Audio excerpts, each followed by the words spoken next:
હક અધિકાર સમિતિ નેત્રંગ એના મારફતે નેત્રંગ તાલુકા અને આજુબાજુ તાલુકાઓમાંથી પધારેલા સૌ ભાઈઓ બહેનો વડીલો યુવાનો સૌ તમે આ આવેદન આપવા માટે ભેગા થયા એ બદલ આપનો ખૂબ ખૂબ આભાર માનીએ છીએ।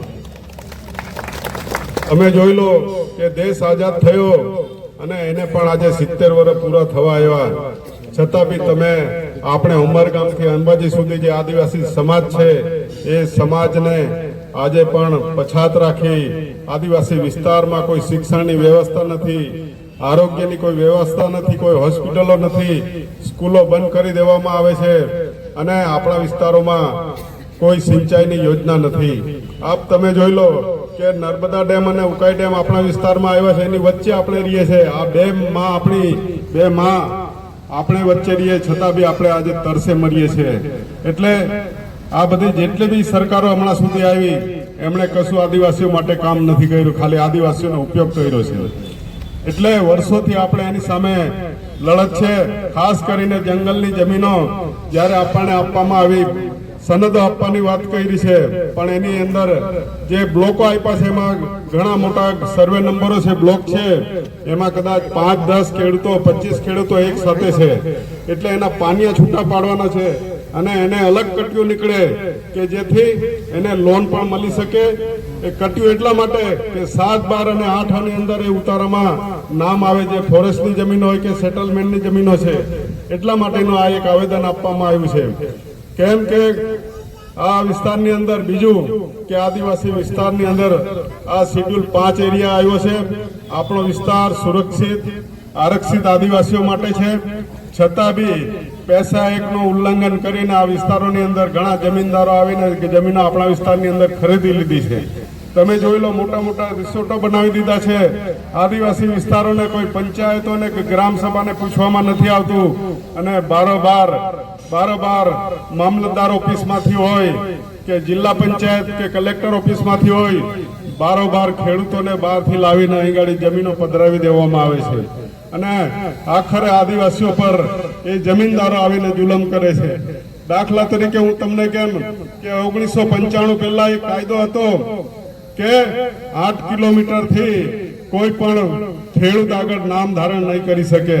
કહેવાનો મતલબ હું નેત્રંગમાં રહેતો હોય તો નેત્રંગથી 8 કિલોમીટર જે ક્ષેત્ર આવતું હોય ત્યાંથી હું મારી જમીન આગળ ધારણ નહીં કરી શકું।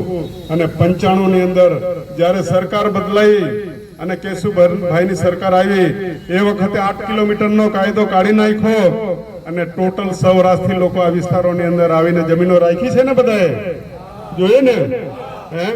જે આદિવાસી સમાજે જળ જમીન જંગલ માટે લડત કરી હતી, વર્ષો પહેલા આદિવાસીઓની જમીન હતી, એની પરથી બહારથી આવેલા લોકોએ અહીં ગાડી કબજા જમાવ્યા છે।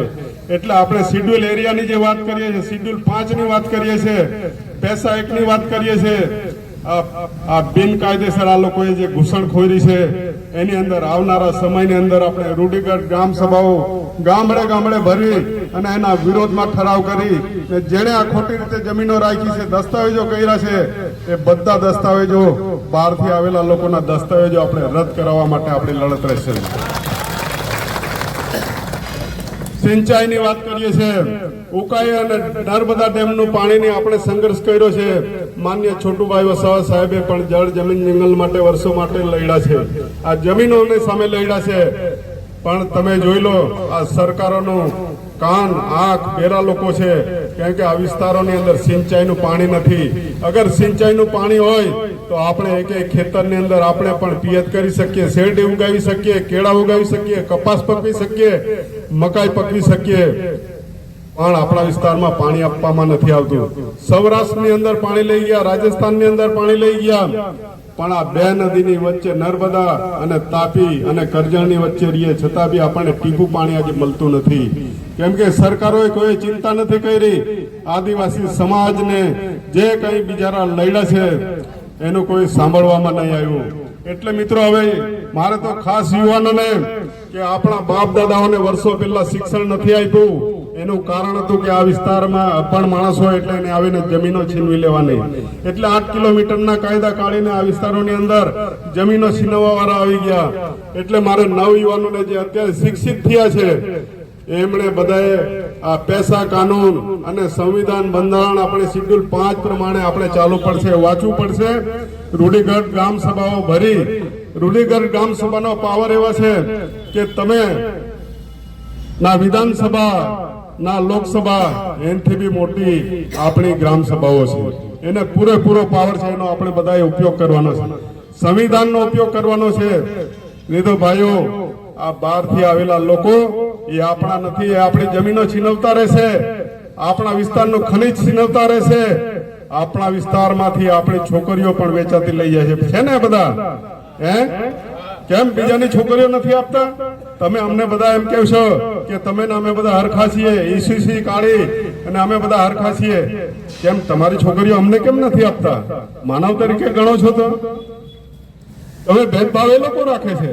આદિવાસીઓ ક્યારે કઈ ભેદભાવ નથી રાખ્યા, પણ આદિવાસીઓને જે હક અને અધિકાર જે સંવિધાનમાં આપ્યો છે એના મારફતે લડત આપણે કરવામાં આવશે. આ વિસ્તારની અંદર જે કઈ જળ જમીન જંગલના પ્રશ્નો છે એને ઉકેલવા માટે અમે બધા ભેગા થયા છે. આપણે આદિવાસી સમાજ આવનારા સમયની અંદર ઉમરગામથી અંબાજી સુધી એક થવાનો છે. ઘણી લડતો થઈ આ નેત્રંગની અંદર, વાલિયાની અંદર. વાલિયાને પણ મિની ચંબલ કહેવામાં આવ્યું, પણ છતાં એના લોકો લડ્યા અને આજે પોતાના હક અધિકારની લડાઈ લડે છે. ખાસ કરીને આજે આવેદનના મુદ્દા હતા.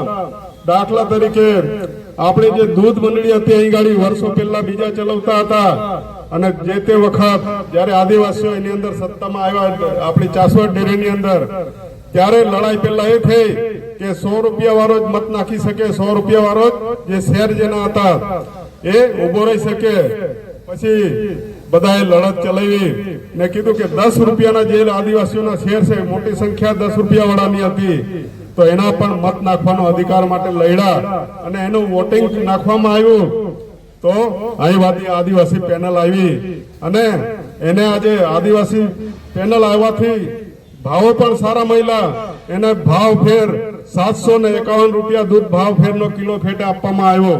એટલે બીજી ડેરીઓને પેટમાં દુખ્યું કે જે લોકો 2 થી 3 2.5 રૂપિયા આપતા હતા, એમને એવું થઈ ગયું કે ગુજરાતની અંદર અમારે પણ આ ભાવ આપવા પડશે.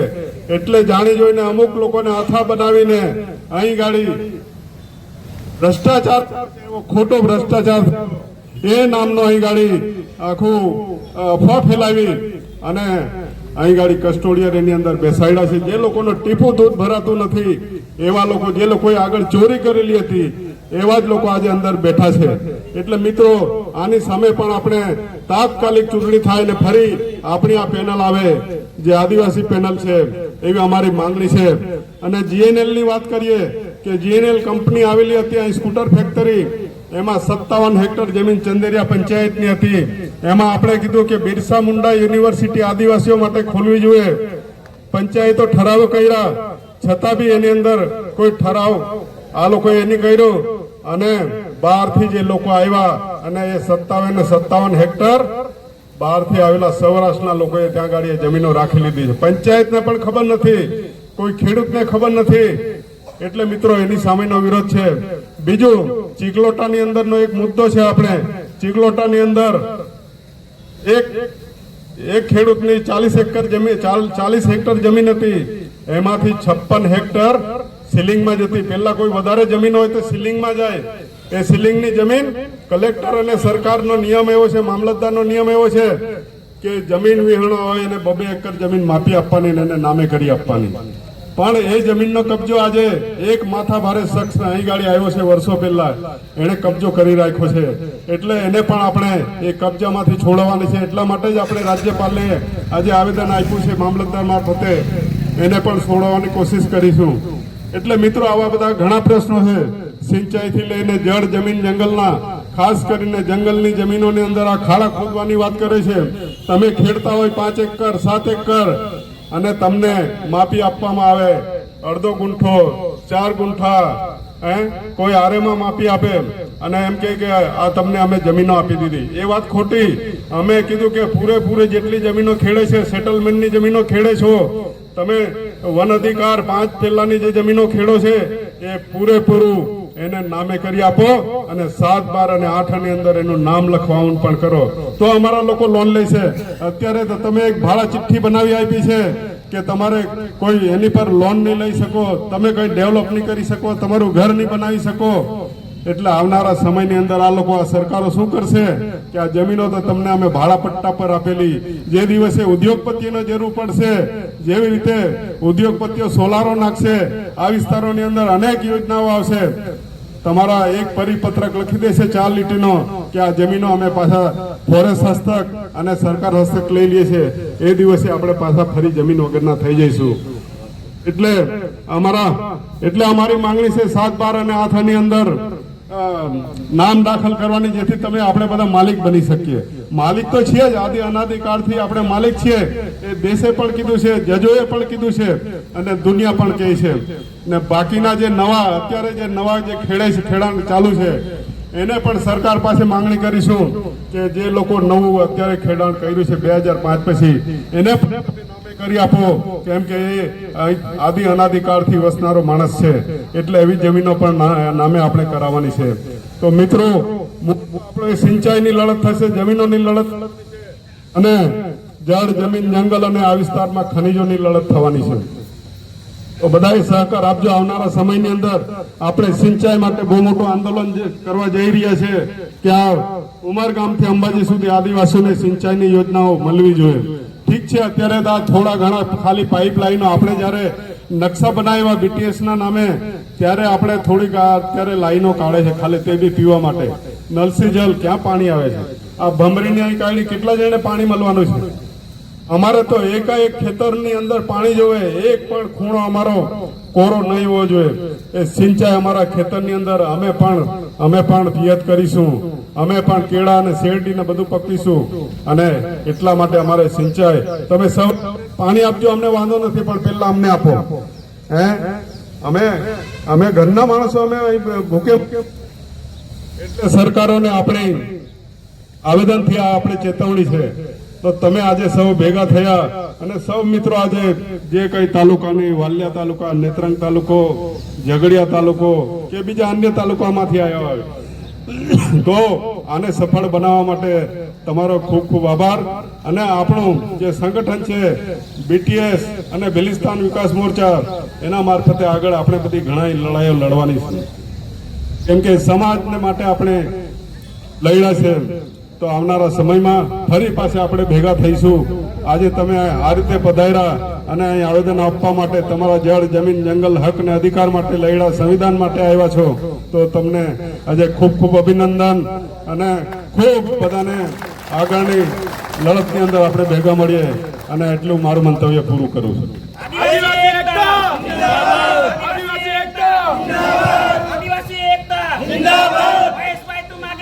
हम तुम्हारे साथ हैं।